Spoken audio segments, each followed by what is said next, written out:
Te mandamos un abrazo. Gracias. Vamos a hablar con otro gran periodista de La Nación, Martín Rodríguez Yebra, está en línea, le agradecemos el contacto en este domingo, de mucha información. Martín, buenas tardes, noches. Antes de hacerte la primera pregunta, querría compartir con vos, por favor, una entrevista que le hizo Luis Majul al presidente Javier Milei el año pasado, justamente que nos permite conversar sobre lo que viene. A ver. Ahora, cuando usted le da un RT, un retweet, siendo presidente, a un tuit, ¿no está convalidando la opinión? Yo lo que estoy haciendo es informarle a la gente lo que piensa otras personas. Lo que pasa es que yo tengo más visibilidad. Porque acá es lo más interesante. Hay periodistas que creen, o políticos que creen, que nosotros manejamos trolls y que le mandemos... No, ese es el gran problema. No, yo creo que son militantes, ¿verdad? No, digo, que creen en la fuerza del cielo. Sí, digamos, o sea, son gente que piensa así. Son un poco puteadores, digamos. Para la vida, digamos, las redes son así. ¿Usted se fijó, por ejemplo, qué dice mi cuenta de Twitter? ¿La personal? Sí, ¿qué dice? Economista. Sí. Es decir... Pero tiene otra oficina del presidente. Y fíjese cómo se maneja la otra. Sí. No tiene la misma lógica. Sí, pero tiene bueno, peor, tiene dos herramientas. No, porque... Bueno, pero hay una que, digo, yo la manejo como se me da la gana, como yo, digamos, o sea que... De vuelta, ¿usted cree que yo tengo menos derechos? Digo, explíqueme dónde dice la Constitución que yo tengo menos derechos por ser presidente. Yo no lo derecho, yo le digo lo que me parece, nada más. Bueno, es un problema de preferencias. Sí. En el fondo, Martín, de nuevo está el uso de las redes. El presidente decía esto como antecedente para que nos des tu opinión, ¿no? Sobre todas las repercusiones a partir de lo que pasó. El uso de las redes como el principal. Es cierto que el presidente no tiene menos derechos, pero sí tiene más obligaciones. Y en eso me parece que radica gran parte de esta polémica. De hecho, no fue un retweet, ¿no? Lo del presidente, sino que fue un mensaje escrito por él, en el que además se añade el elemento de que lo fijó a su cuenta. Los que conocen el manejo de redes sociales y de Twitter y saben lo que significa fijar un mensaje, que es ponerlo arriba de todo para que lo vea todo el mundo apenas entra a esa cuenta.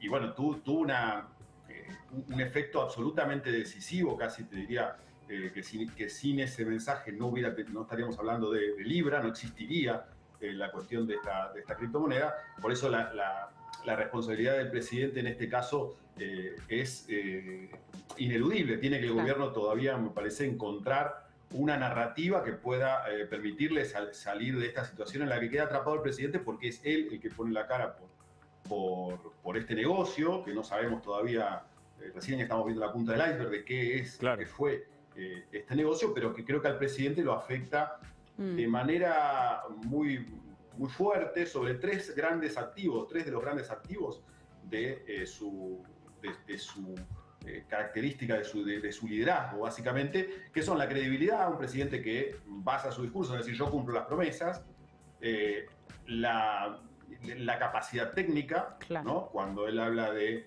ser un economista que conoce a fondo los temas y de hecho suele enrostrarle a otros colegas de su profesión que no entienden, que no la ven o que no están lo suficientemente informados, y él termina admitiendo que no sabía de qué estaba hablando en esta circunstancia, y sobre su honestidad, porque en el fondo lo que queda en duda y tiene que probar es que él, que entró a la presidencia con la denuncia de la casta corrupta que nos llevó a la decadencia, bueno, queda envuelto en una situación en la que tiene que, casi diría que está obligado a demostrar, no ante la justicia ni ante el Congreso, que todo eso ya veremos si tiene algún recorrido, pero sí ante su propio electorado, que él está limpio en esta situación. Es muy difícil explicar qué fue lo que pasó, pero creo que el gobierno está obligado a encontrar una narrativa.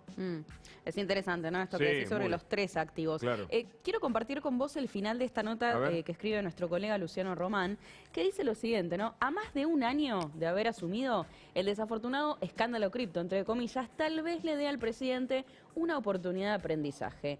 El uso impulsivo y descuidado de las redes sociales puede ser muy dañino cuando se dirige contra el enemigo, pero también, y ojo con esto, puede ser autodestructivo. Tal vez la verdadera autenticidad sea decir, me equivoqué. Interesante, ¿no? Este último párrafo de nuestro colega Luciano Román, que habla de esto que vos venías mencionando, ¿no, Martín? El uso de las redes sociales que empieza a tener consecuencias graves, ¿no? Ya para el gobierno. Sí, extraordinario artículo de Luciano, que da en el clavo en ese punto en el que el presidente habitualmente, como veíamos en la entrevista que pasaba al principio, él dice, bueno, yo no estoy obligado a en mis redes sociales ser el presidente todo el tiempo, yo ahí digo que soy economista, como si hubiera una forma de disociarse. Muchos de sus seguidores habitualmente dicen, bueno, las redes son así, la lógica de las redes es esta, etcétera. Creo que en este caso el presidente se encuentra ante la evidencia de que eso no siempre es así, claro, y que cuando se cruza un determinado límite, la realidad y las redes, bueno, no van por el mismo, terminan yendo por el mismo camino y terminan afectándolo de manera irremediable. Y es cierto lo que dice Luciano, él no pidió disculpas o no dijo que o al menos no admitió un error de manera cabal, porque, bueno, en definitiva, en su mensaje, por lo menos en su primer mensaje, habla de la casta y de los que quieren sacar provecho y demás, que rectifica, bueno, sí, digamos, el posteo así, primero. Evidentemente alguien va a querer sacar provecho de un error, pero él no pide disculpas, claro, y no es abierta la admisión de un error, ¿no? Creo que se va configurando la admisión del error con la sucesión de comunicaciones, como por ejemplo la que habilita una investigación en la Oficina Anticorrupción, etcétera. Pero creo que todavía falta encontrar una explicación más profunda de qué es lo que pasó. No sabemos quién presentó a esta gente en el gobierno, quién le permitió llegar hasta la oficina presidencial, por qué el presidente hace ese mensaje, por qué lo fija, por qué lo mantiene 5 horas, etcétera. Muchas dudas que tienen que ver con explicaciones que todavía faltan. Correcto, interesante, ¿no? Porque las redes que son mayor democratización pueden permitir también el error o la omisión o lo que fuere. Sin embargo, este aspecto quería preguntarte, que tiene que ver con la agenda política del gobierno, porque el ministro Caputo se lo vio a la tarde, hace un rato nosotros lo cubrimos con uno de nuestros móviles allí, con Karina Milei, afiliando gente para la libertad avanza. Es decir, el gobierno no baja, sigue pisando el acelerador, si vale la metáfora. En este caso no cambió su agenda, pese a lo que ocurrió con el tema Libra. ¿Qué pensás? ¿Qué ves ahí? No, a ver, creo que el gobierno analizó en un momento ayer levantar este acto. Este acto estaba previsto desde ya hace unos cuantos días, mucho antes del tema Libra, y creo que a la conclusión a la que se llegó, y probablemente en lógica política sea la correcta, es decir, el ruido que iba a hacer suspender un acto de este tipo iba a dar una sensación de debilidad mucho más fuerte que... A veces el silencio hace más ruido, ¿no? Sí, o por lo menos el hecho, viste, de cambiar la agenda, de decir, bueno, teníamos el silencio de este acto, digo, si no se hacía, transmitís una sensación de crisis mayor de la que el gobierno evidentemente quiere transmitir en estos momentos, con lo cual se mantuvo la agenda tal como estaba prevista. ¿Y qué pensás de lo que sigue, ¿no? Para esta semana, vos que ves un poquito hacia adelante? Mira, creo que vamos a tener mucho ruido político, que no va a prosperar, el tema del juicio político que plantea el kirchnerismo, principalmente, y algunos otros bloques, no tiene desarrollo posible fáctico, básicamente, porque no hay votos para eso. Hoy es muy importante el comunicado que saca el PRO, en el cual, si bien es crítico del gobierno y habla de la gravedad del asunto, dice básicamente que no va a apoyar un juicio político, sin el apoyo del PRO, y por supuesto tampoco tendrá el de la Libertad Avanza, no hay mayoría suficiente para avalar un juicio político, pero sí puede haber ruido, sí puede haber una apertura de un intento de juicio político en la comisión de diputados, etcétera. O sea, podemos encontrarnos con ruido, puede haber una influencia en las sesiones previstas para esta semana, y tenemos que ver qué más se conoce sobre el negocio detrás del escándalo de Libra, a ver si a partir de eso hay alguna luz que le permita al gobierno clarificar qué pasó y bueno, un poco limpiar la imagen ahora afectada del presidente y de la plana mayor del gobierno, o si empiezan a aparecer detalles más complicados. Y creo que también tenemos que mirar qué pasa con los mercados.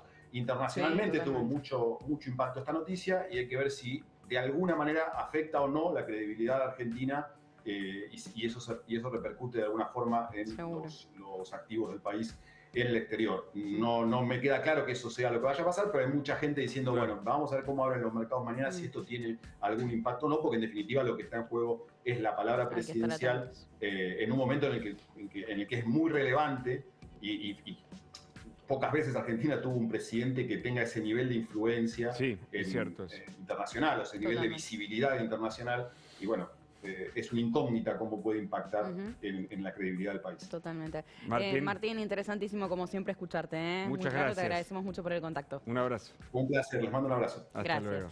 Y seguimos con Luis Gasulla, que tiene más información sobre este tema. Luis. Bueno, una de cal y una de arena. Primero te voy a contar una que está de un lado. Mirá, Protocolo KIP se asocia con la Universidad Tecnológica Nacional de Buenos Aires para la innovación tecnológica. Esto lo anunciaban en sus redes sociales. Acordate que Protocolo KIP es esta empresa tecnológica de Julián P., su CEO, que estuvo reunido con Javier Milei y que tenía este convenio con la UTN. Ahora algunos dicen, había un convenio con la UTN que lo introduce el gobierno de la ciudad de Buenos Aires o fue el gobierno nacional. ¿Quién lo introdujo ese convenio? ¿De cuánta plata era? Bueno, preguntas que hay que empezar a hacerse. Y después mirá este gráfico que me mandan y que es muy interesante. A ver. Fíjate las acciones de Libra, cómo empiezan a desplomarse antes del posteo de Milei. Esto seguramente lo va a tener en cuenta si investiga la justicia. Claro. ¿Esto qué quiere decir? ¿El posteo de Milei influyó o no influyó? Acá se ve que las acciones ya estaban cayendo. Claro. Estaban acá, en el piso, postea Milei, levanta un poquito, después sigue más o menos la línea y después llegás al final en el que Libra cae y se desploma a las 23 horas. Pero este gráfico es muy interesante porque echaría por tierra que el posteo influyó positivamente en estas acciones. Interesante, siempre la data del señor Luis Gasulla. Y a propósito de esto, le preguntamos a Demendi Pache, ustedes saben que es un experto economista, cómo lee esto mismo que está contando Luis y cómo puede impactar esto en los mercados de mañana, de pasado. ¿Qué tal? ¿Cómo va, Damián? ¿Cómo les va, chicos? Buenas noches. Bienvenido. ¿Seguiste lo que dijo recién Luis Gasulla? Sí, lo venía viendo, fue el ciclo de lanzamiento de este token. Y saben que yo lo vi justamente cuando se posteó esto.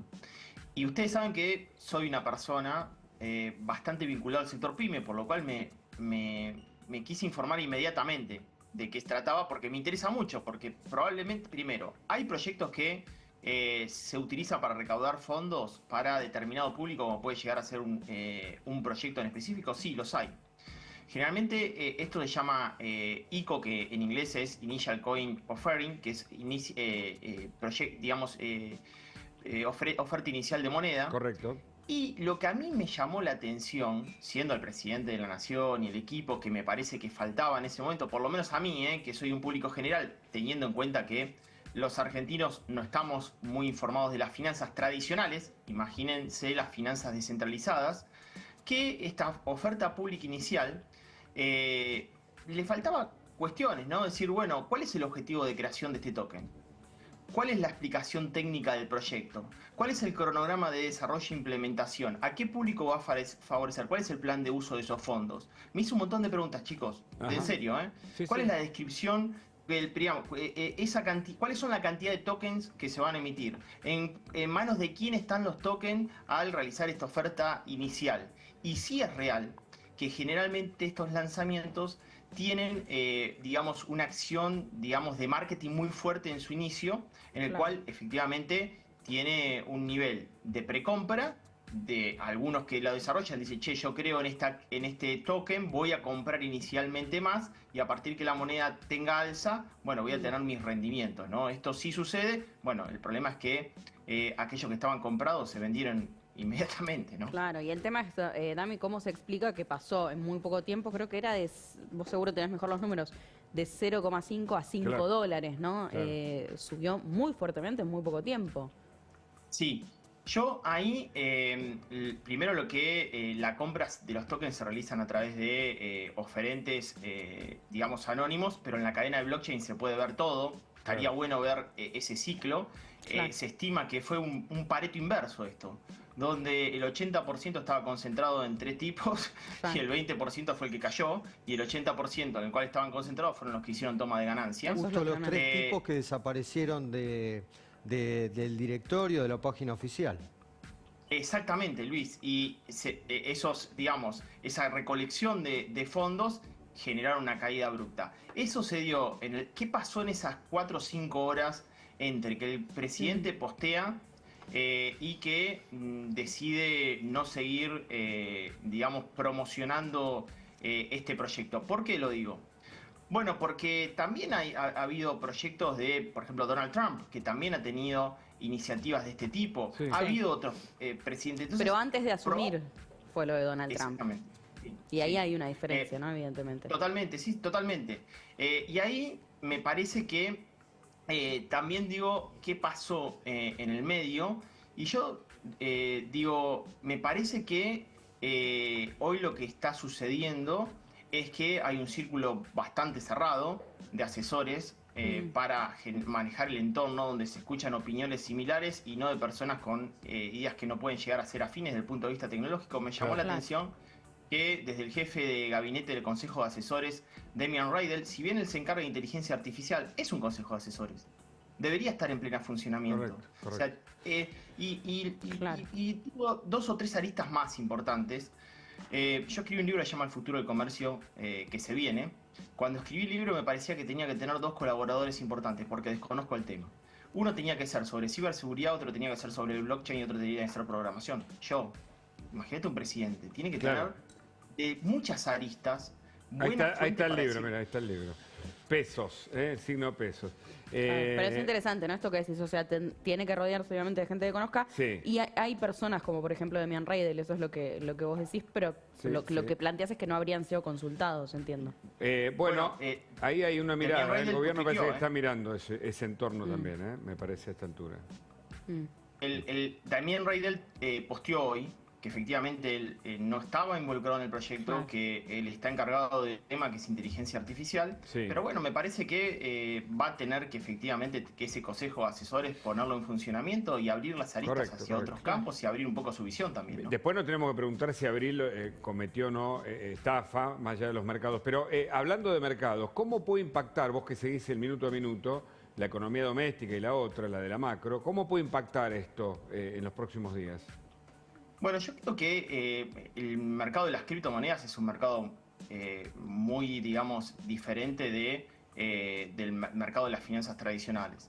Lo que sí, efectivamente, veremos cómo impacta en el mercado de bonos o cómo hoy, a partir de mañana, se ve Argentina respecto de la parte política institucional, ¿no? Me parece que eso van a ser en transcurridas horas. No podemos especular con cuál va a ser la posición de todos los que tienen tomados bonos o acciones argentinas en relación a esta posición.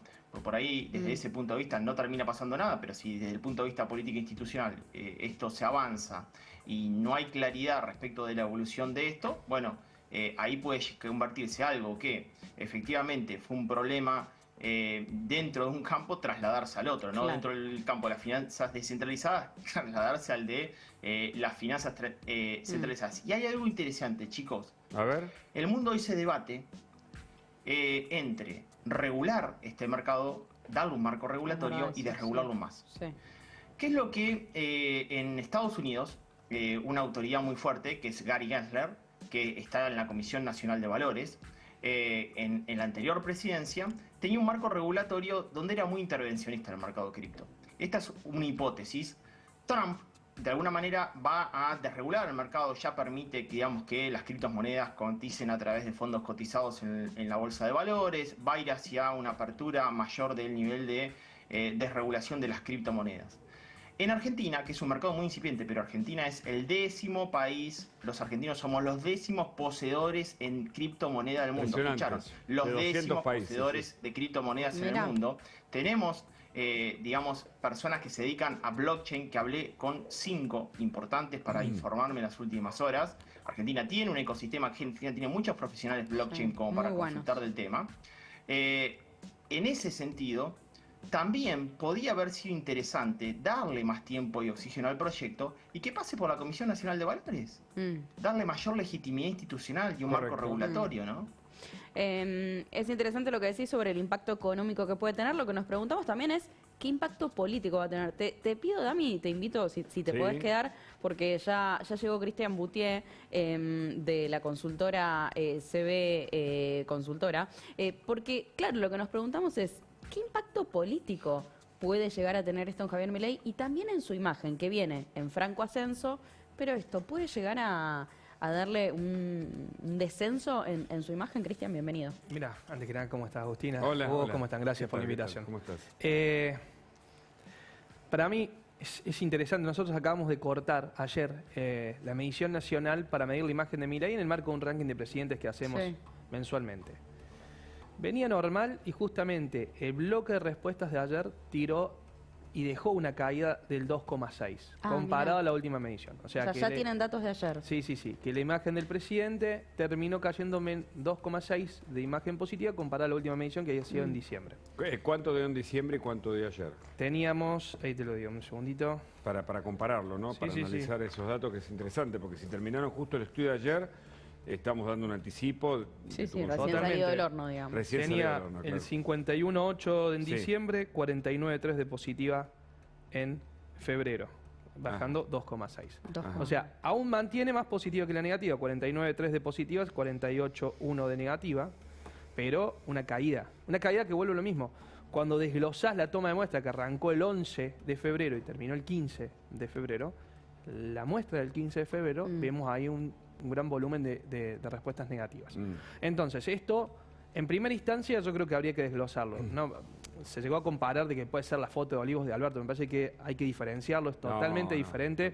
La foto de Olivos fue transversal a todos nosotros, esto es de un microclima, pero que sí afecta, y ahí me parece que está el daño, en uno de los principales capitales de Javier Milei, que es la credibilidad, la transparencia y la ética. O sea, me parece que esto es lo que marca. Y obviamente su impronta a nivel internacional. Y sus conocimientos, ¿no? Económicos, etcétera. Pero totalmente. Y bueno, a ver, después obviamente de lo que sucedió, nosotros más allá de esta medición vamos a hacer una encuesta ad hoc, que seguramente va a comenzar mañana, con preguntas, por ejemplo, ¿cuán informado está sobre la reciente estafa de la criptomoneda Libra? Después, ¿quién cree usted que ¿Ustedes lo dan como estafa lo de Libra? ¿La pregunta?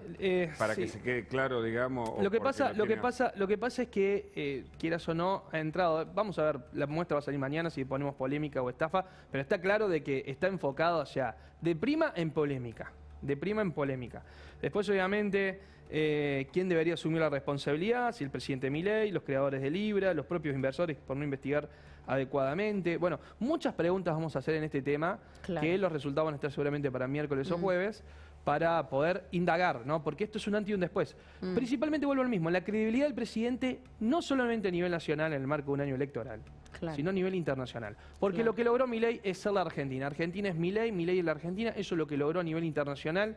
Y por eso, como bien decía Damián, va a ser interesantísimo evaluar la evolución de los bonos, porque acá lo que se afectó fue la imagen del presidente. Claro, totalmente. Es interesante también este contrapunto, ¿no? De, bueno, fue estafa, no es estafa, porque la realidad es que todavía no lo terminan de definir. Desde el sector cripto dicen, tiene todos los condimentos de una estafa, otros dicen, bueno, es la justicia quien lo tiene que definir.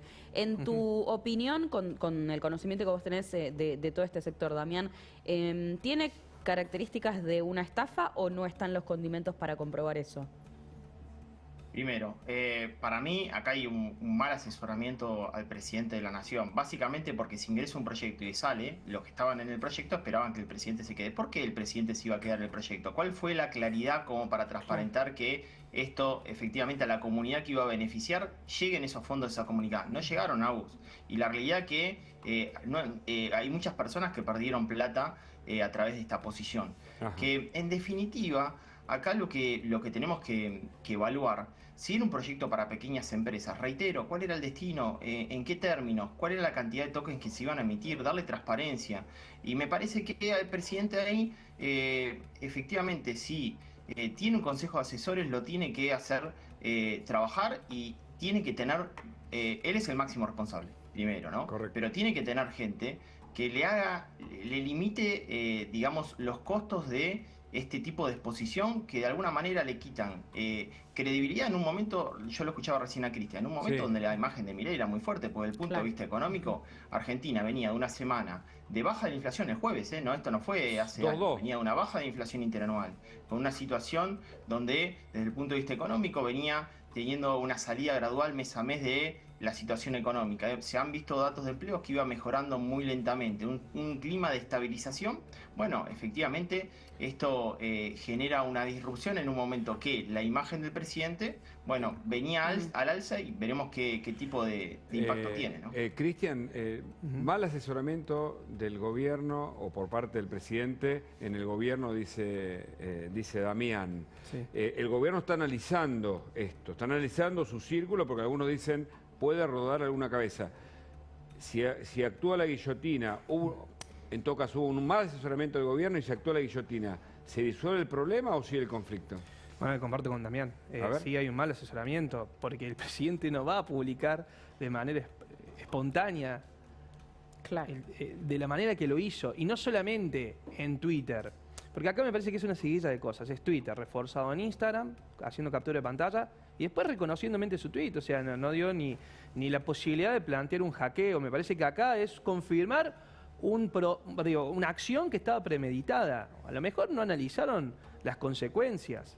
Y a ver, no es que se esté poniendo en duda la credibilidad del presidente o la buena fe del presidente. Se pone en duda la eficiencia del grupo que lo asesora y obviamente la responsabilidad del presidente de no entender que él representa a la Argentina. Claro. Él es la Argentina. Usó la cuenta oficial suya, obviamente la tenía antes de ser presidente, sí, pero que tiene el loguito gris en X. O sea, recién pasamos la entrevista con Majul porque él dice, las redes oficial mías son mis redes, pero no se Bueno, lo que pasa es que también, a ver, hasta que él fue presidente, hasta que obviamente llegó a serlo, él podía hacer un usufructo, podía promocionar, bueno, lo que quería promocionar, es indistinto.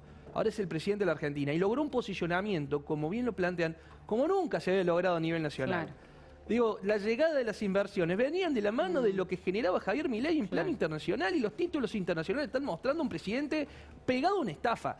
Pongámosle polémica, pero los títulos internacionales son tajantes. ¿Te parece imposible que se pueda distorsionar la imagen ponele de que a plantear un plan de Twitter? Contención, armemos un plan de contención, va a decir su equipo, desviemos el foco de atención. ¿Cuánto va a durar? Por eso me parece que esto es entender de que su nicho, porque aparte se afectó su nicho, digo, es su segmento el que entiende que Javier Milei hizo algo que no esperaba. Entonces las consecuencias se verán con el paso del tiempo y vamos a ver la evolución. ¿Puedo sumar algo, chicos? Sí, mirá que Agustina tenía algo. Quiero mencionar esto porque antes de pasar a otro tema, esto que están mencionando ustedes, lo publicó Javier Lanari, ¿no? Habló de este tema, ¿no? Cuando hablaban de las cosas que se van o que quedan fuera de la agenda. Resumen de la semana, dice Javier Lanari. Ficha limpia, inflación 2,2%, superávit gemelos, privatización de corredores viales, disolución de la Secretaría de Vivienda, detención de pseudo mapuche, superávit aerolíneas, salarios arriba de la inflación, inscripción libre de autos, nuevo código penal, todo eso lo pone con la tilde verde, ¿no? De alguna manera resaltando lo que fue la semana del gobierno. Y lo que quieren destacar, obviamente, tiene que ver con, bueno, pero nos estamos centrando en esto. Esto es el mensaje que intenta dar Lanari. Damián. Sí, yo quería aportar una situación. Viste Dale, que claro, en términos de datos de la criptomoneda está este término FOMO, ¿no? Sí. Esto de querer, me estoy perdiendo algo. Creo, de todo el equipo presidencial, están en FOMO permanente. La necesidad de tuitear inmediatamente. Y acá hay un halo por parte de la ola libertaria a nivel mundial de generar un proyecto interesante que es la promoción tecnológica disruptiva casi sincronizada. Estoy hablando de Donald Trump, Elon Musk, etc.